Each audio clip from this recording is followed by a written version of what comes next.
소개 감사드립니다.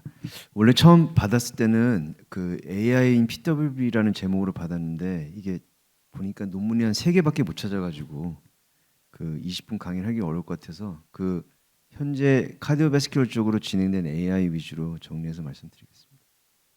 이게 제 디스클로저고요. 그래서 이게 2023년도에 그 FDA에서 그 어프로브 됐던 AI 디바이스들입니다. 그래서 뭐 당연하겠지만 영상이 제일 많고요. 한 77%인데 두 번째로 많은 게 카디오베스큘러 쪽입니다. 그래서 좀 굉장히 많이 개발이 되고 있고 아마 이제 임상에서도 이미 적용되는 것도 있고 그래서 오늘 말씀드릴까 하고요. 그래서 사실 이게 현재 우리의 그 어떤 진료실에서의 클리니컬 프로세스에 이런 AI 디바이스들이 개발이 된다면 아마 큰 변화가 올 걸로 생각하고 있습니다. 그래서 예를 들면은 우리가 환자랑 이렇게 이야기를 하는 것도 이제 오토매틱 클리니컬 도큐멘테이션이 될 거기 때문에 우리가 이제 환자들하고 이렇게 대면하는 시간도 많아질 거고요. 뭐 우리가 EMR을 작성하는 시간보다도 직접 환자랑 이야기하면서 좀 더 많은 닥터 페이션 릴레이션십이 좋아질 것이고 요즘 이런 환자의 목소리만 들어도 볼륨 스테투스로 예측할 수 있는 그런 AI들이 개발이 되고 있거든요. 그래서 볼륨 스테투스도 평가가 가능할 것이고 환자가 이게 진찰실로 걸어 들어올 때 김관일 교수님이 여기에 대해서 어떤 코멘트가 있을지 모르겠는데 이 환자가 걷는 모습만 봐도 객관적으로 프레일티 어세스먼트를 할 수가 있기 때문에 환자들 뭐 요즘 프레일티 어세스 해야 된다고 하는데 이게 너무 복잡해가지고요 시간이 많이 걸리기 때문에 이걸 이제 걸어 들어오는 것만 받으면 바로 해준다는 그런 거고 환자 우리가 루틴하게 찍는 EKG를 통해서 이 사람이 AF 리스크가 얼마나 되는지 LV 시스톨릭 디스펑션 리스크가 얼마나 되는지 이런 것도 평가가 가능하다는 거고 우리 핸드폰에다가 청진기를 꽂아서 청진하면 굉장히 정확하게 어떤 이상이 있는지도 이제 평가가 가능한 디지털 청진기 등. 그다음에 요즘 뭐 포인트 오브 케어 검사들이 워낙 발달하기 때문에 펀더스 포토그래피도 우리가 핸드폰으로 찍을 수가 있고 그다음에 울트라사운드나 에코카디오그래피도 이제 우리 핸드폰으로 시행하는 날이 올 것이다. 이렇게 좀 이야기가 되고 있습니다. 그래서 가상의 환자를 말씀드리면 이제 10년 후에 고혈압으로 온 60세 여자 환자고 호흡곤란으로 왔고 알부민이랑 이제 고혈압이 있다고 왔고요. 약은 이렇게 먹고 있었고 비만하고 이 사람이 지금 현재로 이렇게 오게 되면 우리가 홈 블러드 프레셔랑 뭐 ABPM을 하게 될 텐데 최근에 이런 커플레스 블러드 프레셔 디바이스가 많이 이제 개발되고 있고 최근에 스위스에서도 하나 개발한 게 지금 최근에 7월 달에 이제 FDA 어프로브도 받았다고 하는데 이와 같이 이런 컨티뉴스하게 블러드 프레셔 모니터링이 되면서도 홈 블러드 프레셔 모니터링도 같이 되는 이런 디바이스들이 이제 계속 이제 개발이 될 것으로 생각이 됩니다. 그래서 아마 10년 후에는 이런 것들을 많이 활용하지 않을까. 지금도 이미 벌써 ABPM 디바이스로 이제 어프로브가 돼가지고 이제 우리나라에서 사용이 되고 있죠.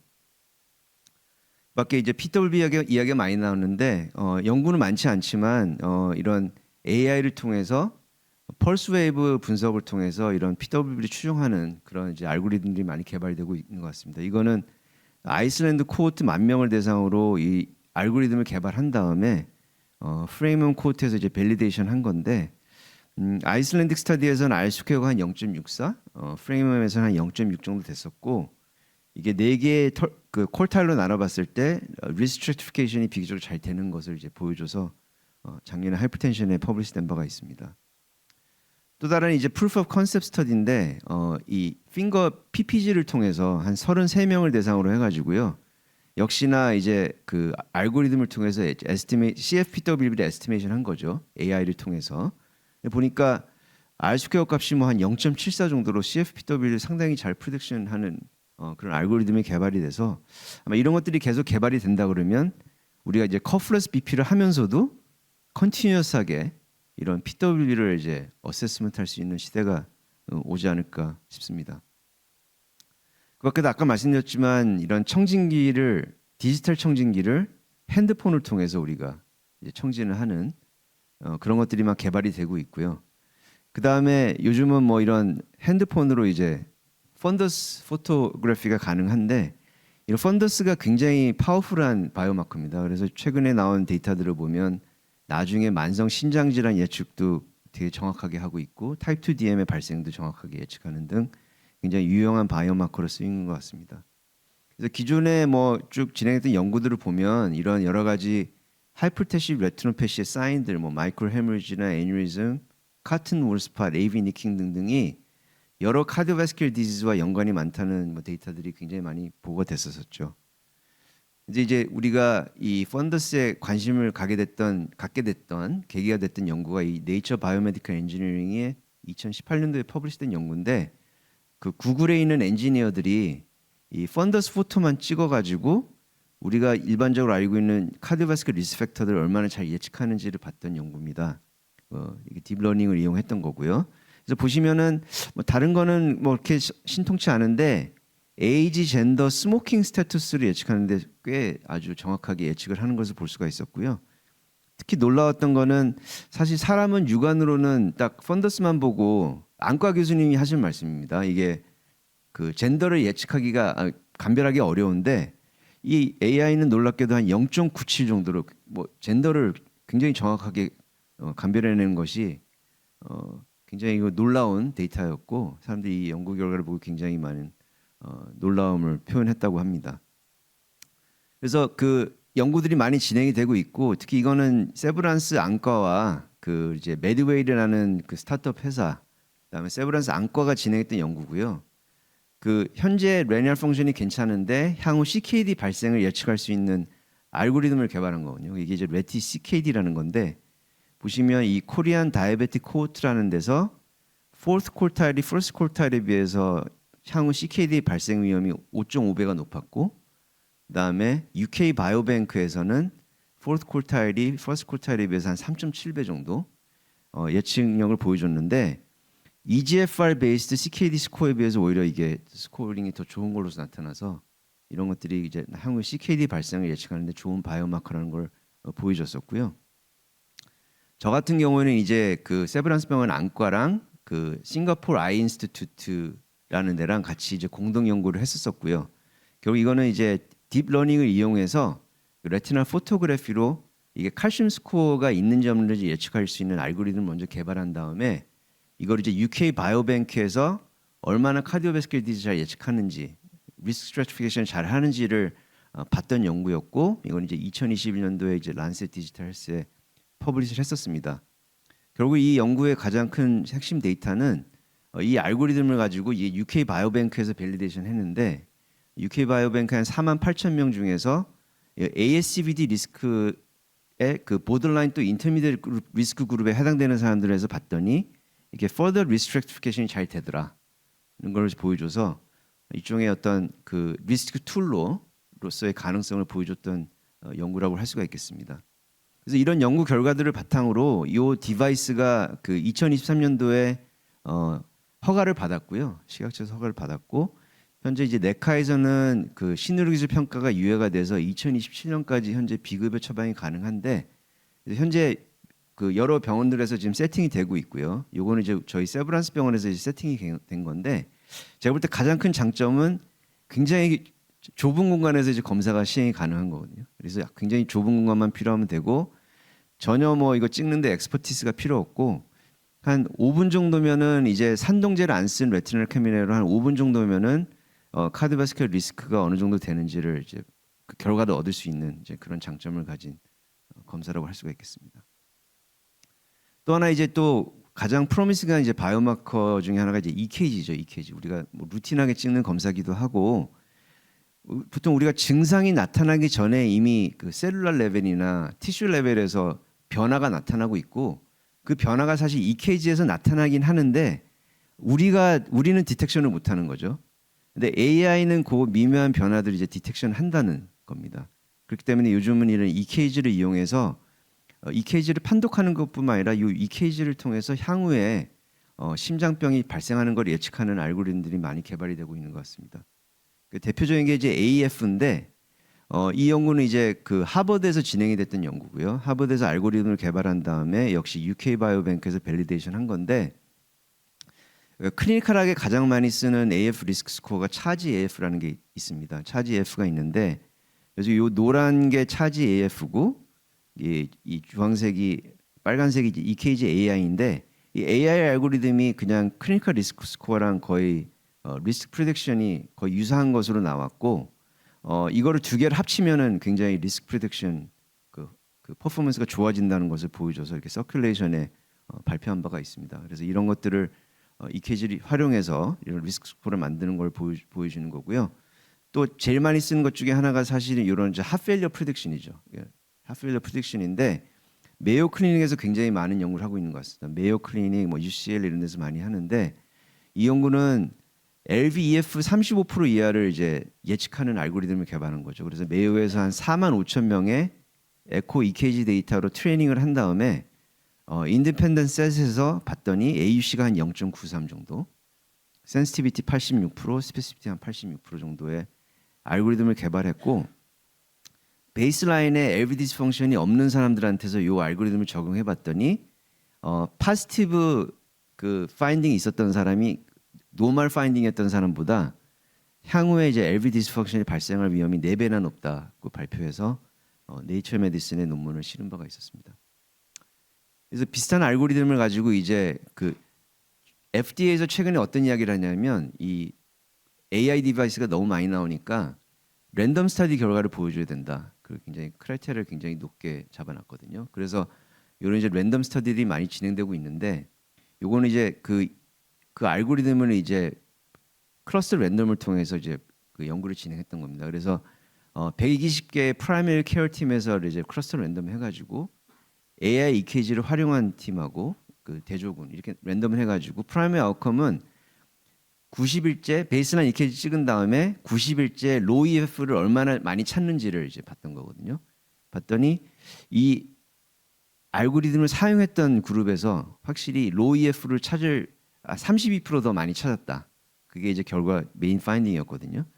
그래서 확실히 파지티브 EKG가 있었던 그룹에서는 에코를 더 많이 시행했었다. 그런 이제 연구 결과가 돼서 네이처 메디슨에 실린 바가 있습니다. 요즘은 또 그 특히 중국에서 나온 연구 때문에 인텐시브 BP 로어링이 요즘 그 모든 가이드라인에서 다 이제 바뀌고 있는 것 같습니다. 그게 제너럴라이즈 되고 있는데 다들 이야기를 안 하는 게 인텐시브 BP 로어링을 하게 되면은 드럭 사이드 이펙트에 의한 드럭 디스컨티뉴에이션 훨씬 많아지거든요. 그걸 잘 이야기를 안 하는데, 그래서 가장 아이디어한 거는 진짜 어떤 사람이 인텐시브 BP 로어링 했을 때 진짜 베네핏이 있는지 그걸 찾는 게 진짜 굉장히 중요한데, 그런 것들이 이런 머신러닝이 또는 딥러닝이 활용이 되고 있는 것 같습니다. 그래서 이 연구는 스프린트 스터디에서 이 8개의 베리어블들을 이용해서 그 인텐시브 BP 로어링의 베네핏이 있을 사람들을 찾는 알고리즘을 개발한 겁니다. 그래서 잘 아시겠지만 아코드 연구는 그 당뇨 환자들한테서 인텐시브 BP 로어링의 베네핏이 있는지를 봤던 연구인데 네거티브 연구였잖아요.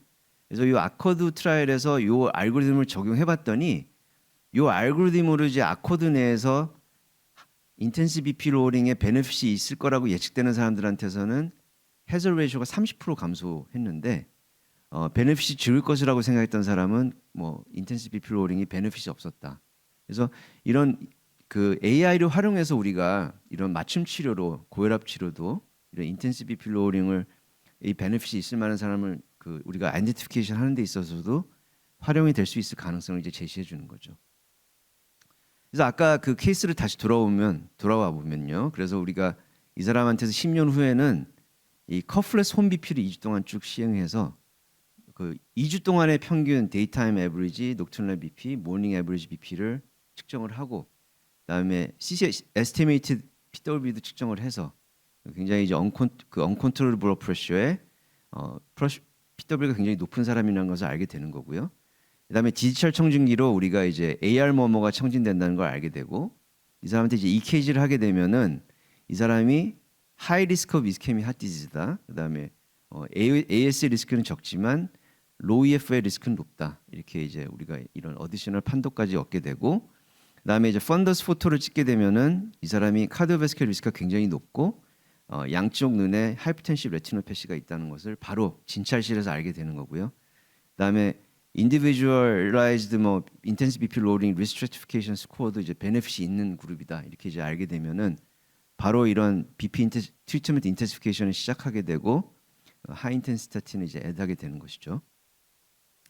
근데 이제 이 사람이 아까 그 AR 머머가 청진이 되니까, 그렇다면은 우리가 이제 에코 처방을 내면 지금은 몇 주 있다가 이제 에코를 하게 되게 되는데, 이제는 뭐 이제 뭐 10년 후라 그러면은 이런 포인트 오브 케어 에코가 이제 발달을 해서 심지어 이런 거의 발달 때문에 브라운월드 박사님이 이제 교수님이 이제 5번째 피지컬 익자미네이션 애달 시기가 됐다. 과거 이제 인스펙션, 팔페이션, 퍼커션, 어스컬테이션 이외에도 인소네이션을 포함해야 된다고 할 정도로 이런 것들이 발달이 되고 있는 것 같습니다. 그래서 뭐 포인트 오브 케어 얼트라사운드는 계속 발달을 하고 있고, 그래서 아까 그 에디토리얼이 왜 나왔냐면 이 논문 때문에 그런 건데요. 이 논문은 뭐냐면 이제 자마 카디올로지 나왔던 논문인데 그 베테랑 소노그래퍼와 초보 소노그래퍼를 이제 랜덤한 연구인데 이 초보 이제 소노그래퍼들은 딥러닝 알고리즘으로 개발된 그 에코 뷰 가이던스를 통해서 이제 에코 뷰를 잡는 거였는데 요 이제 딥러닝 알고리즘을 이 딥러닝 알고리즘을 이용한 그 초보 소노그래퍼들이 그 잡는 이미지 퀄리티나 베테랑 소노그래퍼들이 잡는 이미지랑 거의 뭐 유사하게 나왔다. 그게 이 연구 결과의 이제 결론이거든요. 그래서 이런 것들이 계속 개발이 되고 있고, 그다음에 이 논문은 이제 여기도 역시 이제 메이오 클리닉에서 진행했던 연구인데 그냥 2D 에코만 잡아도 이 사람이 CVAS가 있는지 없는지를 예측할 수 있는 알고리즘이 개발이 되고 있어서 이런 것들이 계속 많이 개발이 되고 있는 것 같습니다. 그래서 이제 이 AI 논문으로 심지어 이제 네이처에도 실릴 정도로 이런 것들이 이제 굉장히 많이 발달이 되고 있는데요. 이거는 이제 UCLA에서 진행했던 연구입니다. 2019년도에 진행했고 과거에 그 진행했던 TT 스터디 3,700개를 다시 이제 분석을 한 건데 연구는 어떻게 연구를 디자인했냐 하면 1대1 랜더마이제이션으로 이제 AI가 다시 그 TT를 그 분석해서 EF를 이제 분석하는 그 그룹하고 그 평균 근무 기간이 한 14년 정도 되는 베테랑 소노그래퍼 25명 이 사람들이 다시 기존의 TT 이미지를 보고 EF를 평가한 그 그룹을 1대1 랜덤을 한 다음에 프라이머리 엔드포인트는 이제 그 카디올로지스트들이 그거를 이제 컨펌을 해가지고 이 사람들이 그 최종적으로 냈던 EF를 얼마나 수정했는지가 이제 프라이머리 아웃컴이었는데 놀랍게도 AI는 한 17%에서 수정이 됐는데 소노그래프들은 한 27%에서 수정이 돼서 AI가 더 정확하게 EF를 평가했다는 게 이 연구의 결과였었습니다. 그래서 네이처에 실렸었고요.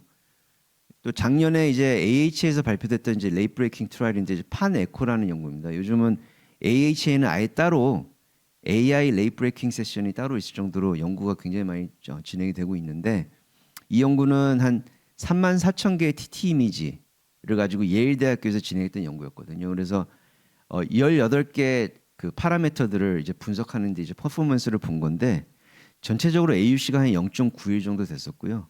LV 시스톨릭 디스펑션이 0.98, CVAS가 0.99, MS가 0.96 등등 베블 하트 디지즈 굉장히 퍼포먼스가 좋았던 것을 이제 발표해서 굉장히 센세이션했던 연구라고 말씀드릴 수가 있겠습니다. 그다음에 이제 CT 같은 경우에도 요즘은 뭐 판독이 굉장히 정확하게 되고 있는 것 같아서 여기서도 이제 코널 CT 엔지오그래피 이제 알고리즘을 개발해 가지고 이제 밸리데이션을 이제 아이부스를 CT 엔지오랑 같이 했던 사람한테 발리데이션 했는데 이런 다이아미터 스테노시스나 플렉 볼륨을 예측하는 데 있어서 굉장히 정확했었고 놀라운 거는 이제 그 레디올로지스트가 판독하면 25분이 걸리던 게 AI가 판독하는 데는 5초밖에 안 걸렸다. 것이 굉장히 놀라운 연구 결과였었습니다. 또한 요즘은 이제 환자들이 이런 여러 가지 홈 헬스 모니터링 데이터, EKG 이미징, EHR 데이터, 오믹스 데이터들이 다 이게 수집이 되기 때문에 장기적으로 이런 것들이 이제 디지털 트윈 테크놀로지로 이제 적용이 될 것이다. 그러면은 이 디지털 트윈에서는 치료 플랜, 어떤 인디비주얼 리스트래티피케이션뿐만 아니라 디지털 클리니컬 트라이얼도 진행이 될 것이다. 이렇게 이야기를 하고 있고요. 또한 이런 디지털 트윈에서 이런 우리가 여러 가지 이런 카디악 프로시저들을 미리 플래닝을 하고 시뮬레이션 해봐서 컴플리케이션을 줄이고 이런 프로시저의 성공률을 높일 수 있을 거다. 이렇게 지금 그 아이디어를 제시하고 있습니다. 그래서 아까 말씀드렸던 케이스에서는 결국에는 이런 그 포인트 오브 케어 에코에서 그 EF가 떨어진 걸 확인하고 월모션 에밀티가 있다는 것을 확인해서 이런 AI로 활용한 CT 엔지오그래피를 통해서 하이 리스크 플렉이 있다는 걸 확인해서 이제 PTCA까지 간다.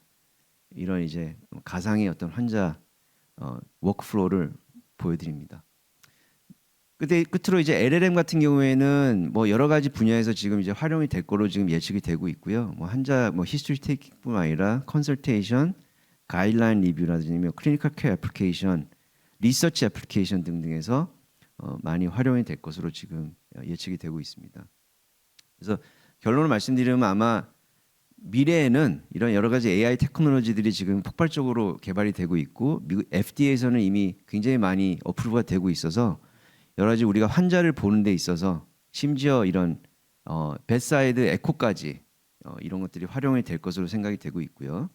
그다음에 이런 디지털 트윈 테크놀로지의 개발로 인해서 앞으로 퍼스널라이즈 메디슨이나 리스크 프리딕션은 현실화될 것이고 심지어 이런 디지털 트윈을 이용한 임상 시험까지 이제 진행이 될 것이다.